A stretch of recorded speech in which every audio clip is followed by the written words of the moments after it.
Breaking news ఏపీలో గలియన్ బారే syndrome తొలి మరణం నమోదైంది. గుంటూరు జీజీహెచ్ లో చికిత్స పొందుతున్న మహిళ మృతి చెందింది. ప్రకాశం జిల్లా అలసందలపల్లికి చెందిన మహిళ గత కొన్ని రోజులుగా జీబీఎస్ బారిన పడి చికిత్స పొందుతోంది. అయితే ఆ మహిళ మృతి చెందినట్లుగా వైద్యులు నిర్ధారించారు.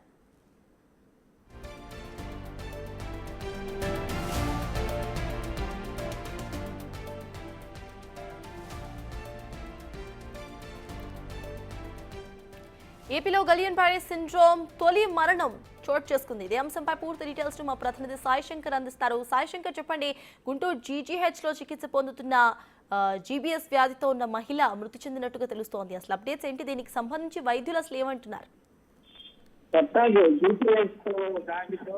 గత 2 రోజుల క్రితం ప్రకాశం జిల్లా అలసందలపల్లికి చెందినటువంటి మహిళ జీపీఎస్ లో జాయిన్ అవ్వడం జరిగింది. గత 2 రోజులుగా కూడా ఆమెకి సీరియస్ కండిషన్ ఉన్నట్లు కూడా వైద్యులు చెప్తున్నారు. అంటే వెంటిలేటర్ పైన ట్రీట్మెంట్ అందిస్తున్నట్టు కూడా జీజీహెచ్ సూపరింటెండెంట్, అదేవిధంగా ఆరోగ్య శాఖ ముఖ్య కార్యదర్శి కృష్ణబాబు వచ్చినప్పుడు కూడా ఆయన కూడా ఆమెను పరిశీలించడం జరిగింది. కండిషన్ క్రిటికల్ గా ఉంది అనే విధంగా కూడా ఆ రోజు తో మాట్లాడుతూ కూడా చెప్పడం జరిగింది. ఈ రోజు ఆమె శ్వాస విడిచినట్టు కూడా హాస్పిటల్లో వైద్యులు అయితే నిర్ధారిస్తున్నారు. గిలియన్ బారే సిండ్రోమ్ తో మహిళ మృతి చెందినట్లయితే వాళ్ళు నిర్ధారిస్తున్నటువంటి పరిస్థితి ఉంది. అయితే ప్రస్తుతానికి ఇది చెల్లి మరణంగా కూడా ప్రస్తుతం అయితే చెప్తున్నటువంటి పరిస్థితి ఉంది. అయితే గతంలో శ్రీకాకుళం జిల్లాలో కూడా ఒక బాలుడు చనిపోవడం జరిగింది. అయితే దానికి పూర్తి స్థాయిలో నిర్ధారణ అనేది జరిగినటువంటి పరిస్థితి లేనటువంటి నేపథ్యంలో ప్రస్తుతం అయితే జీపీఎస్ వ్యాధి ఏదైతే వ్యాధితో తొలి మరణం అనేది నమోదైంది అనే విధంగా చెప్పచ్చు. దీంతో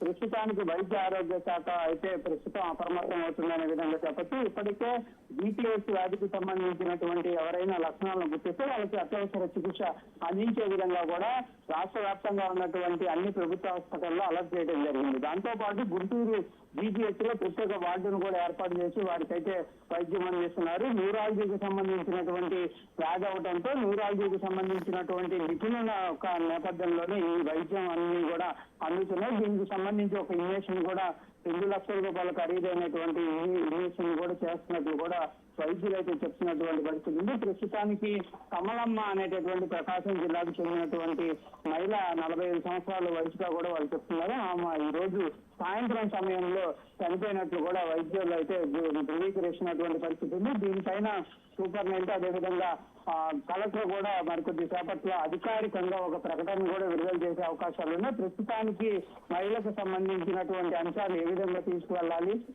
అంటే అంత్యక్రియలకు సంబంధించి మామూలుగా చేయొచ్చా లేకపోతే ఏంటి అనే దానిపైన కూడా కొంత చర్చ జరుగుతుంది. అంటువ్యాధి కాదు అంటున్నారు కానీ ప్రస్తుతం జరుగుతున్నటువంటి ప్రచారంలో భాగంగా ఇలాంటి పరిస్థితుల్లో ఈ కండిషన్ ఏ విధంగా ముందుకు తీసుకెళ్లాలి అనేది కూడా వైద్యులు అయితే ఆలోచన చేస్తున్నట్లు కూడా క్లియర్గా తెలుస్తుంది.